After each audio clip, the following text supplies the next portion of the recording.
I first heard about Craigslist in the aftermath of the attacks in 2001. A lot of information and photos were being posted there. The pictures and videos people were uploading were just insane. The actual first-hand eyewitness accounts being posted on Craigslist NYC were even crazier. Some people described how a man in a business suit ran past them. His tie was on fire, but he didn't seem to notice. Another person described people emerging from the dust as like statues coming to life. That's what got me into the habit of logging on every day. After I ran out of new pictures to stare at or new accounts of the attack to read, I'd inevitably end up switching back to the Craigslist page of my hometown to browse the local listings. I was a regular visitor to the free section and the for sale listings because you could find some real gems on that site. The fix-it and frugal posts and the discussion section could be pretty useful too. But the section that I found myself visiting daily without fail was the temporary jobs listings. There used to be some real easy ways of making money. You could get paid for taking part in studies or surveys about everything from binge eating to depression. One time, some big beauty company paid me to rub moisturizer all over my face and then just give my thoughts about it. There used to be a bunch of small home repair jobs too, which were a great way to make a quick 30 bucks here and there.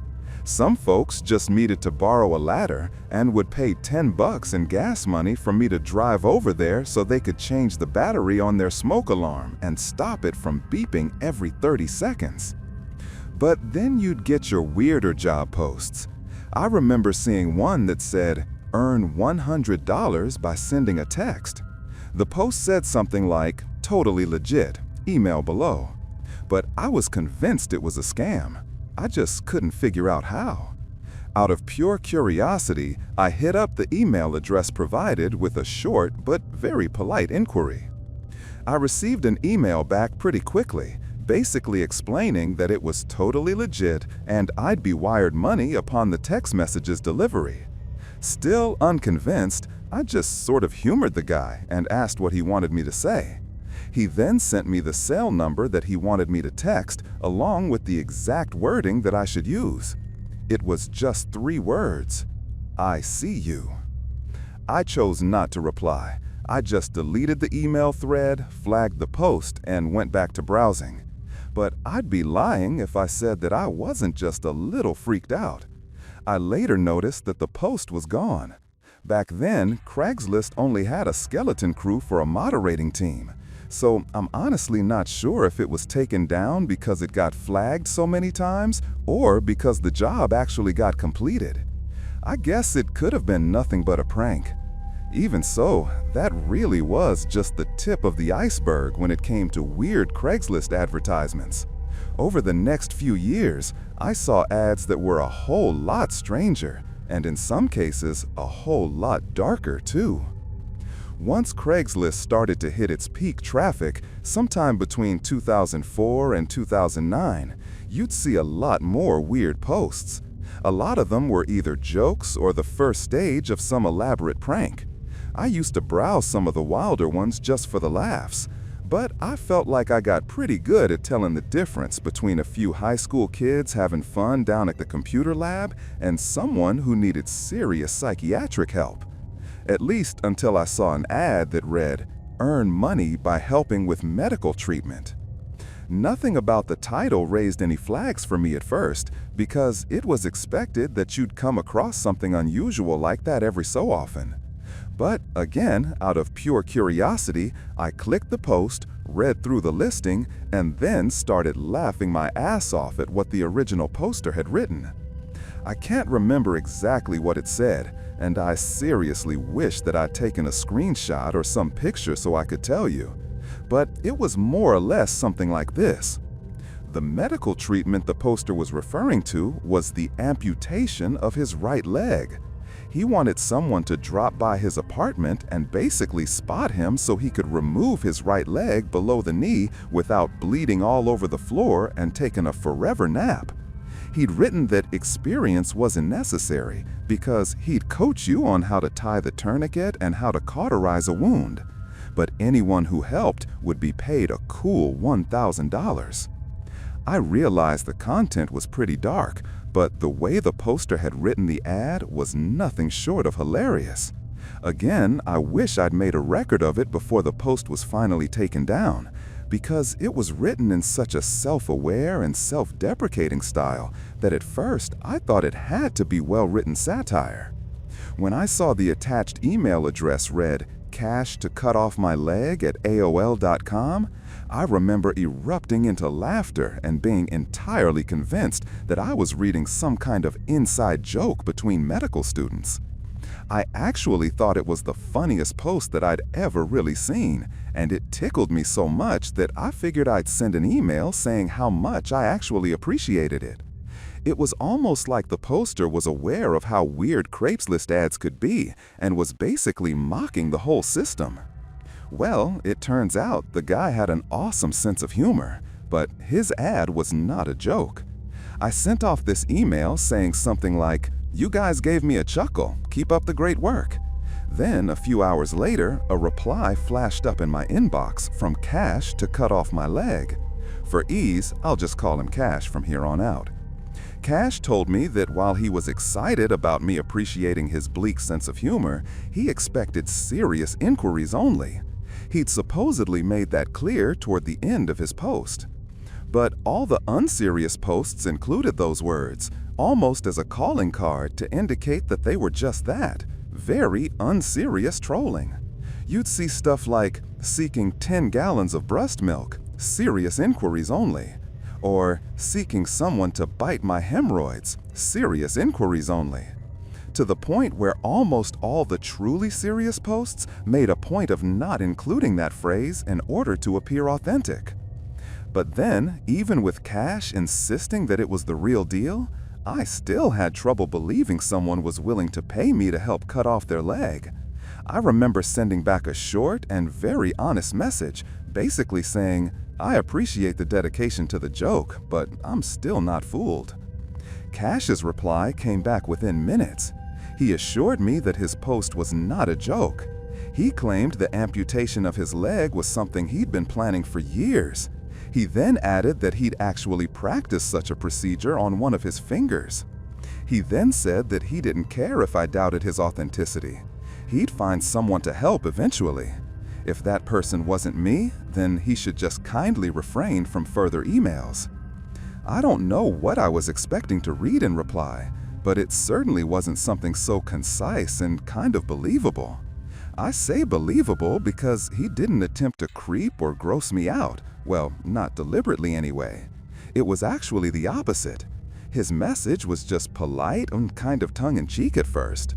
What's more, he made it crystal clear that he had nothing to prove to anyone. Normally, I'd have just ended an email chain once I figured out that the poster was either crazy or just trying to prank someone. But in Cash's case, I couldn't bring myself to just delete the thread and be done with it. I think I knew in the back of my mind that I'd end up writing to him again. I just didn't count on the urge to hold of me so soon. I remember heading back to my computer and typing out some very long email that basically amounted to this. If his post was nothing more than an attempt at humor, then that was fine. But if he was truly genuine in his request, then I found him and his so-called medical treatment so incredibly fascinating. With that in mind, I asked if he was okay with me asking him some questions. Cash's reply didn't come so fast that time, but when it did, I was actually kind of excited to hear back from him. He said that very few people ever showed any genuine interest in him. Since I seemed so sincere, I was welcome to ask him anything I liked. I was still very much in two minds about this Cash guy being genuine. I figured he could be real, but it was far more likely that he was lying for some reason. For my own peace of mind, I wanted to sorta catch him so I could put the whole thing to rest. I asked Cash a lot of questions over the week or so that followed about all sorts of different stuff. But the gist of his answers was this. Back when he was in elementary school, a popular teenage boy in Cash's hometown was involved in a serious automobile accident. Lots of people heard about the kid getting all mangled up before they rushed him to a hospital. For a while there, it was looking like his race was run, as they say. Somehow, the kid pulled through. But when he showed up again, it was on crutches because he lost one of his legs just above the knee. Cash said that all the way back then, he remembered feeling different to everyone else. They either pitied the kid who lost his leg or were relieved that he pulled through all the surgeries that he had to go through. Whereas young Cash, he didn't feel any pity or relief. He actually felt envy. He felt jealous that the one kid got all kinds of sympathy and privileges. I mean, that was only right to support the new amputee as he settled into his new life. But I guess from Cash's perspective, it just kind of triggered something in his brain and made him associate the loss of a limb with some kind of positive feedback loop. Ever since then, Cash had an obsession with people losing limbs, and particularly their legs. It made for an incredibly intricate backstory, and a disturbingly convincing one too. But I still wasn't convinced until Cash sent me photographic evidence of what he called his auto amputation. If you can cast your mind back, Cash mentioned something about performing an amputation on one of his fingers as a sort of dry run for his leg. Just like the car crash victim that he'd seen as a kid, he wanted his right leg amputated just above the knee. But he also knew how risky it'd be to try and pull off that kind of procedure at home, even with a spotter. With that in mind, he wasn't about to jump onto the operating table with anyone, which was pretty understandable. Unable to resist myself, while the topic of his finger amputation had been raised, I asked if I could see this photographic evidence. In his next reply, when Cash said maybe some other time, my belief and disbelief ratio became seriously skewed. From then on, I was mostly convinced Cash was lying to me. Then, suddenly, right as I was on the verge of losing interest in someone I increasingly considered kind of a fraud, Cash sent me an email with 2 attachments, one photo and one video. The photo was nothing but a hand with a series of letters written on it. I had to squint and zoom in to see what the letters said because the picture was of very poor quality. But after a few seconds of pondering, the words became very clear. It said, "Cash to cut off my leg." And underneath, the same date the email had been sent was written there too, kind of like a proof of life hostage photo. Then the thing which almost had me audibly gasping was when I noticed how the pinky finger was missing. Right then, 2 thoughts wrestled in my head. The first was that Cash could have lost his pinky in 100 different ways. Hell, he could have been some bored gator rancher down in Florida spinning up some Yankee up north one hell of a yarn, as they say. But then the other thought said something like, he knew you might think that, so he sent you a video of him doing it as proof. I found myself almost hoping that that video would end up being sort of a live photograph to show the picture hadn't been photoshopped. But when I opened the file, I found it was exactly what I'd prayed it wasn't. A masked man holding a pair of bolt cutters. Without going into too much gory detail, he used them to snip through his little finger just above the knuckle. I could barely watch, but I saw it. The wound seemed like it was an exact match for the scar Cash displayed in the photo that he sent me. There could be no more doubt. This Cash guy was the real deal. But instead of satisfying my curiosity, I found myself insatiable and longed to know more about other amputation procedures Cash claimed to have been involved in. Cash was always careful to make himself as anonymous as possible. He knew that the more he talked about things that he'd done and places he'd been, the more likely it was that I'd figure out his identity. But with that in mind, He told me about 1 or 2 things he'd taken part in where it was him that had been the spotter. Sometimes people just wanted him there for moral encouragement and not even to physically participate, such as the guy who snipped his junk off. Cash said that he did all the clamping and cutting himself. He just needed someone who understood his thinking there to talk him through it. But then another time, Cash helped a guy amputate his own leg, or rather, make it so that the hospital had no choice but to amputate it for him. He and this dude he met on Craigslist loaded up a plastic trash bin with ice and water. Then the guy he met up with basically submerged his leg in ice for almost 20 hours. Cash said it was his job to keep the guy's core warm so that he didn't go into hypothermia. He also had to make sure the guy had snacks, fluids, and everything he needed to make sure that he didn't have to unsubmerge his leg. Being kept at freezing temperatures that long completely killed all the tissue while keeping the man himself pretty safe. Cash then drove him to the hospital, and a couple of hours later, voila, a brand new, very happy amputee. What's more, Cash didn't take a penny from the guy. He helped out of the kindness of his heart. Honestly, I couldn't believe what I was reading. Or rather, I could, but I couldn't imagine getting that kind of satisfaction or fulfillment from having a limb removed. I asked Cash why people wanted this kind of thing. He told me it was for a variety of reasons. Some people wanted to look on the outside like they felt on the inside. After their limb of choice was removed, they disappeared from the amputation scene entirely. Others stuck around to help coach others through the process. But then, according to Cash, there was the third kind, the kind that had one limb removed, then another, until it was clear that they were on a very dangerous path. He knew one guy whose ambition was to be like a limbless pillow person, not out of any kind of overt self-loathing either, but because he liked the idea of people having to tend to his every need. Another guy's dream was to have his severed head animated so he could watch someone butcher his body before finally being unplugged. Technologically speaking, that fantasy is obviously a few thousand years in the making, but it gave me a real insight into the kinds of people who drifted in and out of the auto-amputation scene. After a while, I guess I kinda ran out of questions to ask. Cash's replies became less and less frequent.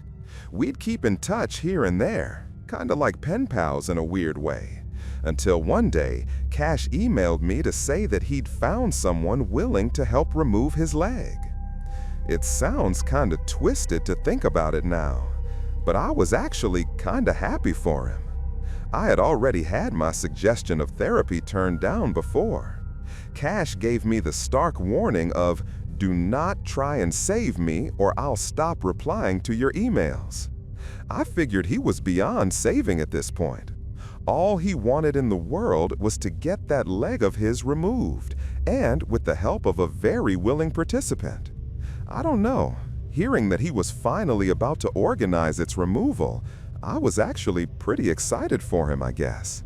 After all, it was do it properly or risk messing it up and losing his life. Aside from his weird thing with auto-amputation, Cash didn't seem like a bad guy at all. He didn't give me too much detail, but he seemed close with his family. I know he volunteered with some kind of charitable foundation. He also assured me that he had a sit-down job someplace, so his amputation wouldn't affect his ability to take care of himself. He never partook in an amputation if he believed it would affect a person's lifestyle too negatively. It was surreal for me that someone with such a wild and sadistic streak could seem like such a well-rounded person in their regular life. But I guess God makes them in all different shapes and sizes, and mindsets too.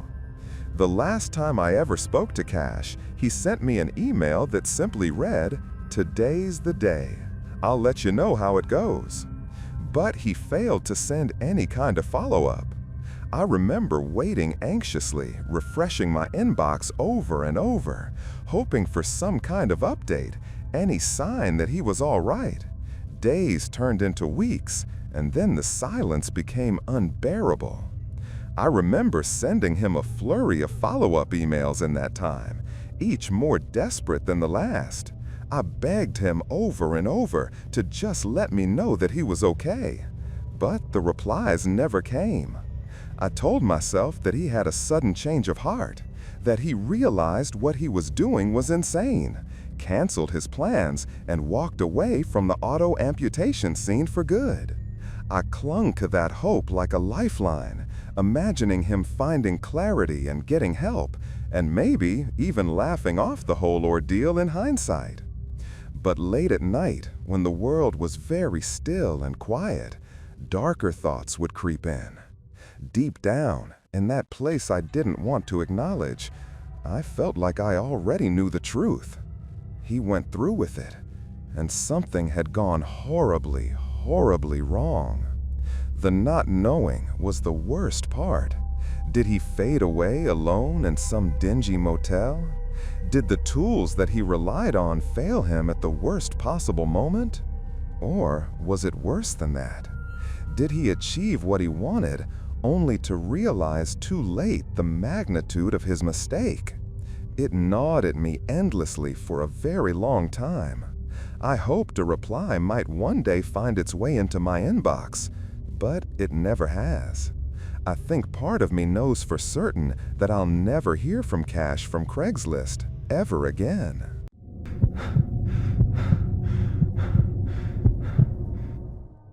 Almost 20 years ago, I was about 6 months into living with my first serious boyfriend when I suggested that we adopt a puppy.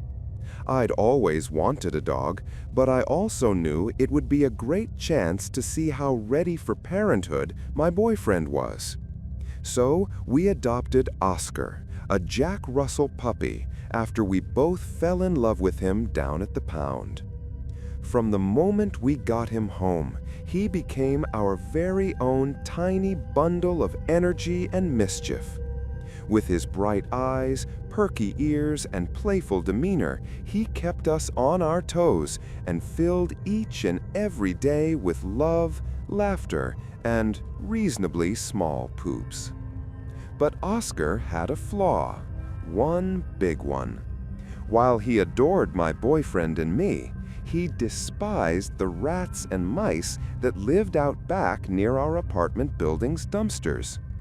We used to let him poop outside as part of his potty training, rewarding him with treats and praising him whenever he did so. But this one time, Oscar quite literally smelled a rat by the dumpsters. Since Jack Russells were basically bred to be little vermin killers, something in Oscar's genetic memory set him off the edge. He used to bark at the dumpsters every time we took him outside, and since our apartment was on the ground floor, that was a daily event. But if we thought that he went crazy over just the scent of rats, it was nothing compared to how he reacted when he actually saw one. After that, the back of our building became a war zone. After Oscar chased a rat so hard that he tried jumping over a fence to pursue it, we knew that we couldn't risk taking him back there again. If he got over that fence, he'd be gone, and there'd be nothing between him and the highway, which, as you can imagine, wasn't a prospect that we wanted to entertain even for a second. Well, one day, the unthinkable happened. We woke up, and Oscar was gone. My boyfriend somehow failed to close the back door properly when he came home drunk the previous night. Then, while we were asleep, Oscar had gotten out and had either jumped over the fence chasing those rats, had found a gap in it to wiggle through, or even worse, someone had stolen him. I was distraught and so mad at my boyfriend. I didn't say a single word to him until he promised with all of his heart and soul to bring Oscar home or die trying. Yes, the die trying part was overly dramatic, but I appreciated how sorry he was, and I also appreciated the amount of effort he put into searching the neighborhood, knocking on doors, and putting up missing posters. But my boyfriend didn't stop there. He even went so far as to upload a missing dog post on our local Craigslist page. In a post titled "Lost Dog," my boyfriend uploaded a picture of Oscar along with his last known location. We also offered a reward to anyone who could reunite us with him. Over the next 24 hours or so, I was asking, has anyone replied? About every 10 minutes or so. My boyfriend wouldn't say it, but I knew it was wrong to get my hopes up so much. Missing pet stories rarely ever end well, and I knew in my heart of hearts that my boyfriend was putting all that effort in purely out of guilt, not out of any genuine hope that we could bring Oscar home safely. But then, not even 48 hours later, my boyfriend got an email from someone who claimed to have found Oscar. The email basically said, "Hi there, I found a small dog wandering near the highway just the other day, so I put him in my truck and drove him home. A friend then told me about a lost dog post that she'd spotted on Craigslist, and after checking it for myself, I realized that the dog I found was Oscar. He even responds to that name." The emailer left a phone number for us to call him on. After dialing it, my boyfriend and I were both ecstatic. The man on the other end of the phone sounded much older than us and had a very gruff voice, but he was also exceptionally friendly. He told us he'd be taking care of Oscar in our absence, feeding him cooked chicken and taking him for very careful walks using a leash that he made out of rope. Once I'd made a note of his address and promised the man that we'd swing by in the next few hours, I hung up. The relief just poured over me. I thanked my boyfriend for all he'd done and told him that he was completely and utterly forgiven for letting Oscar slip out the back door. I then told him pretty much everything the guy had told me. But when I was done, there were 2 points my boyfriend seemed very unsure of. The first was that the guy had mentioned keeping Oscar in his basement. To me, this didn't raise any red flags, as the guy didn't know how far along Oscar was with his potty training and was probably keeping him in his basement to contain any sort of mess. I remember my boyfriend saying something like, "Oscar's in his basement? Why? If he's taking him for regular walks, Oscar won't even try to go to the bathroom on his couch. Why would he keep him in the basement?" I told him my own opinions on it and how that didn't bother me too much. But then the next thing that seemed to sort of dampen my boyfriend's excitement was the area of town this guy said that he lived in. He said something such as, "That's not a great part of town. You shouldn't go alone." Now, I wasn't born and raised where we were living at the time, so I'd always defer to him when it came to local knowledge. I was more than happy to go alone if it meant him not having to cancel plans, but in the end, he insisted. A few hours later, as we were driving towards the man's address, the streets became increasingly desolate. The houses were old and sagging, many with boarded-up windows and overgrown yards. I checked the address again on my phone, hoping that I'd made a mistake, but no, it was right. My boyfriend pulled the car up to the curb in front of this very dilapidated house. The paint was peeling, the lawn was a jungle of just weeds, and the porch light flickered weakly, even though it was still daytime. A man stood in the doorway, waving at us. He looked ordinary enough, mid-40s, wearing a flannel shirt and jeans, but something about him felt very off. The man smiled, showing crooked teeth, and said, "Oscar is downstairs." He motioned for us to come inside. The house looked even worse up close. The windows were dirty, the porch creaked under my feet, and a faint mildew smell came from the open door. I stopped and looked at my boyfriend, and he gave me a small shake of his head. I asked if the man could just bring Oscar upstairs instead. The man's smile faded for a moment, but he said it was no problem, and again told us to come in, sounding more insistent this time. My boyfriend spoke up, and his voice was firm as he said we wouldn't go inside, and then we'd wait outside instead. The man's mood changed. He didn't seem as friendly anymore and looked a little annoyed. He said, "Okay," and then went back into the house, leaving the door open. My boyfriend leaned over toward me and whispered that something felt very off and that we should just leave. I whispered back, saying that we couldn't just leave without checking if Oscar was really there. My heart was pounding, torn between hope and fear. We waited, but the man didn't come back. Minutes passed, and my boyfriend checked his watch. His face was serious as he said, "We're leaving."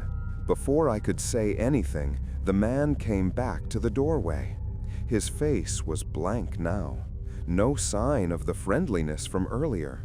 He asked very flatly if we weren't coming in after all. My boyfriend repeated that we weren't, and we started to walk away. The man just stared at us as we left.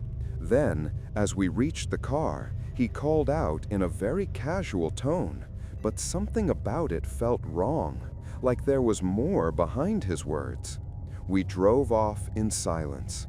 My chest felt tight, and I couldn't decide if I was more upset or just uneasy.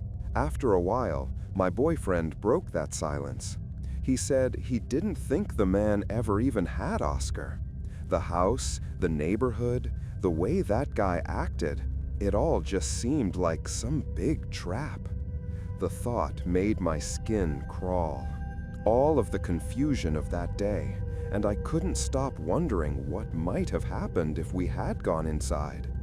That night, I couldn't sleep. My mind kept replaying everything, especially the way the man's face changed when we said no. I kept asking myself what would have happened if we'd stayed. The next morning, still feeling uneasy, I looked up that house online. My stomach dropped when I saw that it had been foreclosed years ago. It wasn't supposed to have anyone living inside of it. I called the police and told them what happened. They said they'd check it out, but they didn't seem very worried, I guess. A week later, an officer called me back. They said they'd found something in the house, but wouldn't say what. All they told me was that I was lucky not to have gone inside. We never found Oscar. And sometimes, late at night, I think about that man in that doorway. I wonder how many people weren't as lucky as us, and how close I came to being one of them.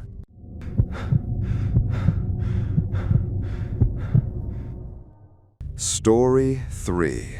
Back when I was younger, a little reckless and eager to find love, I thought it'd be a great idea to check out the personal section on Craigslist. Most of the ads I saw were either blatantly fake or downright creepy.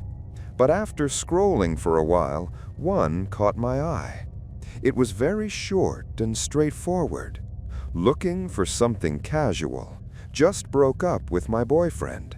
Don't want anything serious. Message me if you're interested. Something about it seemed genuine, and the attached photo sealed the deal. This girl was gorgeous, like sort of way out of my league. So I decided that I'd send her a message. She replied almost immediately, and things moved fast, really fast. Within a few exchanges, she was sending provocative pictures, and I really couldn't believe my luck. But something felt off, like it was way too good to be true. Half joking, I sent her a message. If this is real, send me a picture with my name written on a piece of paper. To my shock, she did. That was really all the proof I needed to know that she was real. We kept talking, and she told me that she wasn't looking for anything serious, just a no-strings-attached hookup. Her ex had just moved out, and she wasn't ready for a relationship. She just wanted to have some fun. She then gave me her address and told me to come over. To make sure everything was legit, I called her. She answered on the first ring, and her voice was just as alluring as her photos. She said that she was at home waiting for me. It all felt like a dream that I was going to wake up from at any second, but it wasn't. It was real. When I pulled up to that address, it was a quiet suburban neighborhood. The house looked normal, with a neatly trimmed lawn and a long driveway. I called her again to let her know that I was there. No answer. I tried again, and still nothing.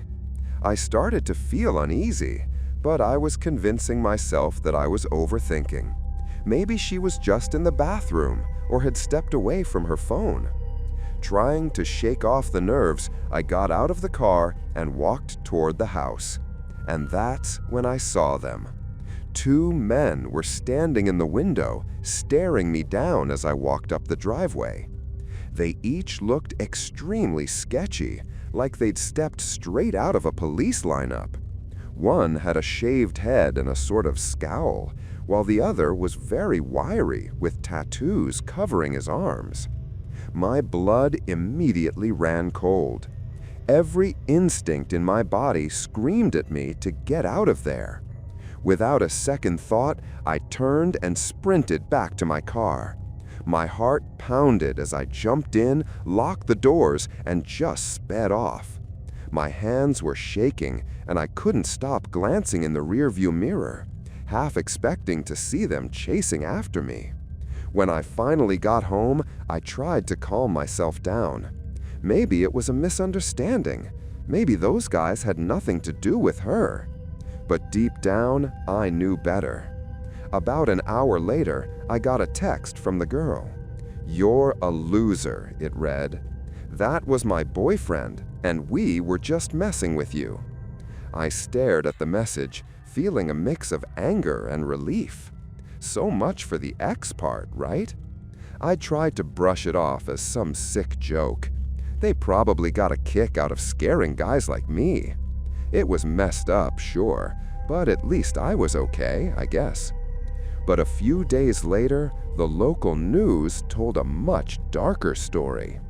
A man had answered a Craigslist ad in that same neighborhood, and when he showed up, 2 men ambushed him. They beat him, robbed him, and left him barely alive. He ended up in the hospital, fighting for his life. The police said it was a setup, and the description of the house matched the one that I had been at. A very cold chill ran down my spine. I couldn't stop thinking about how close I'd come to being their victim. If I hadn't noticed those guys in the window, I might not have made it out. The thought haunted me for a while. These weren't just pranksters messing around. They were predators, willing to hurt someone for a quick payday. They lured me in with fake promises and a pretty face, and I'd almost fallen for it. Even now, I can't shake the memory. The way those men stared at me, unblinking, as if I had already been caught in their trap. The relief that I felt when I drove away was replaced by a very sickening realization. I'd been extremely lucky. The man on the news wasn't so fortunate, and I can't help but wonder how many others had fallen for that exact same trap.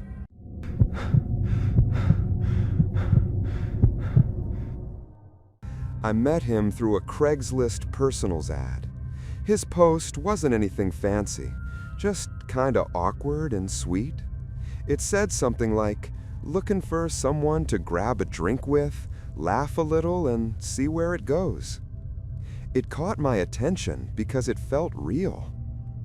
We started swapping emails, and he came off as funny and kind, maybe a little rough around the edges, but not really in a bad way. Then, after a week of chatting, we agreed to meet up in person. The bar was crowded, but we found a quiet corner to sit and talk. Right away, I noticed that he had this natural charm about him.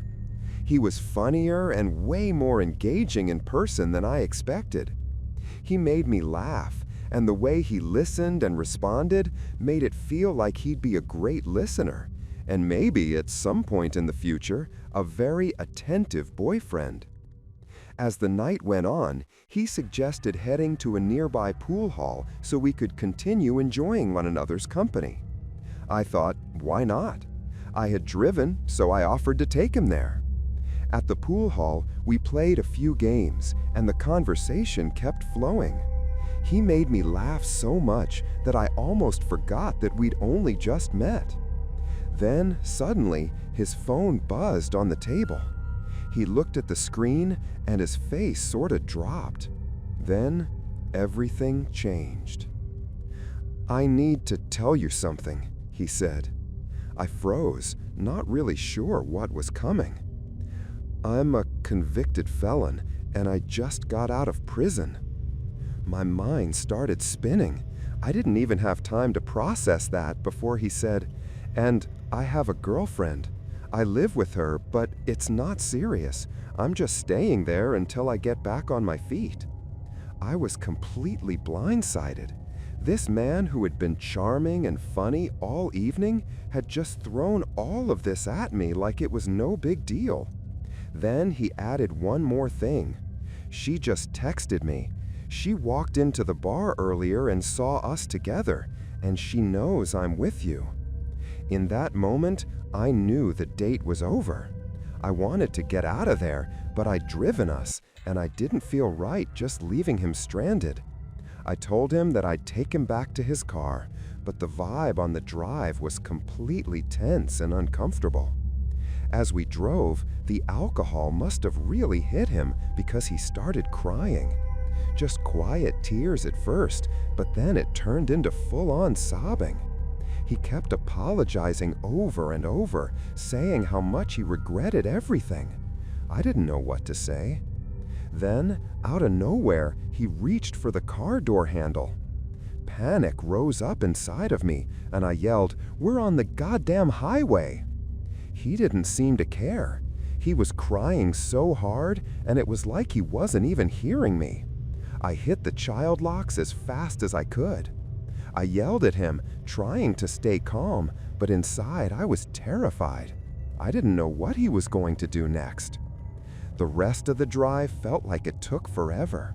He kept mumbling and crying, and I just focused on getting us back to the bar as fast as possible. When we finally got there, I let him out and watched him stumble to his car. As soon as he was out of sight, I just drove away as fast as I could. I thought that was the end of it, but a few days later, I got a message from an unknown number. It was his girlfriend, and my stomach dropped. She sent pictures of her face, bruised and swollen, with a split lip. She told me he'd beaten her up after our date. She'd confronted him about seeing me, and that's how he reacted. I felt sick. This man who had made me laugh and seemed so sweet at first was a violent monster. I couldn't believe that I'd spent an entire evening with him, laughing and having fun, all while being completely unaware of what he was capable of. His soon-to-be ex-girlfriend and I started talking more and more after that. She told me all about the things he'd done to her, and it was horrifying. Then, not long after, she left him for good, and we actually became friends. It's strange how something so terrible can lead to something good, but I guess that's life. That night changed me. I learned to trust my gut and pay attention to those red flags. If something feels off, it probably is. Looking back, I can't believe how close I came to being another one of his victims. It serves as a reminder to be careful and to never underestimate what someone is capable of.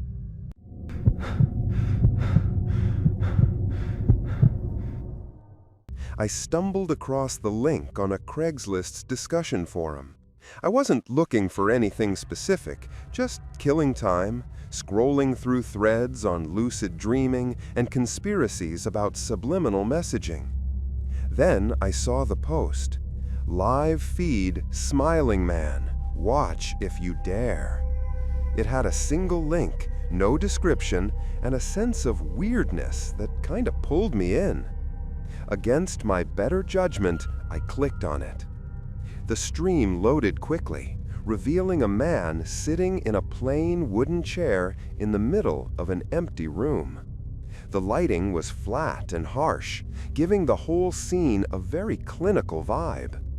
He was staring directly at the camera, unblinking, with the kind of smile you'd expect from someone trying too hard in a family photo. It wasn't quite unsettling at first, it was just kinda strange. I waited for him to do something, a wave, a twitch, a shift in his seat, anything, but he didn't. He just sat there, his wide eyes locked on the lens, his lips frozen in that eerie grin. I checked the timestamp. It was live. I remember thinking, well, this is weird, while glancing at the chat window. It was empty, no viewers except for me. Curiosity kept me watching. 5 minutes turned into 10, and then 20. He didn't move once. No blinking, no fidgeting, nothing. It was like he was frozen in time, except for the faint rise and fall of his chest. The longer I stared, the more unnatural it felt, as if he were daring me to keep looking. Then, suddenly, I heard a noise. At first, I thought it was my imagination, but it grew louder. A faint creak, like footsteps on old wood. But the man didn't react. The sound got louder, footsteps echoing faintly in the stream, coming from somewhere out of view. A shadow flickered across the far wall of the room, and my stomach tightened. Someone was there, someone else. I leaned closer to the screen, and my pulse was quickening. A figure appeared, blurry at first, and then cleared as they moved cautiously into the frame. It was a man dressed in dark clothes, wearing a ski mask, and he was holding a sledgehammer. The intruder didn't seem to notice the live camera at first. He glanced around the room, gripping the hammer tightly, and then froze when his eyes landed on the smiling man. But that man, he didn't move an inch. His grin didn't falter, and his gaze didn't shift. The intruder hesitated, his posture stiffening. He took a step closer, waved a hand in front of the smiling man's face. Nothing. Then he whispered something, low enough that I couldn't make it out. The smiling man stayed silent, and he didn't even blink. The intruder backed away slowly, muttering to himself, and then turned and bolted out of the frame. I heard the sound of a door slamming shut somewhere off screen. For a moment, the room was quiet again, except for the faint hum of the camera. The man didn't so much as flinch. I closed the tab, but the image of his frozen, smiling face stayed with me long after. I never went back to that stream, but sometimes I wonder how many people have found it since, and who's really watching who.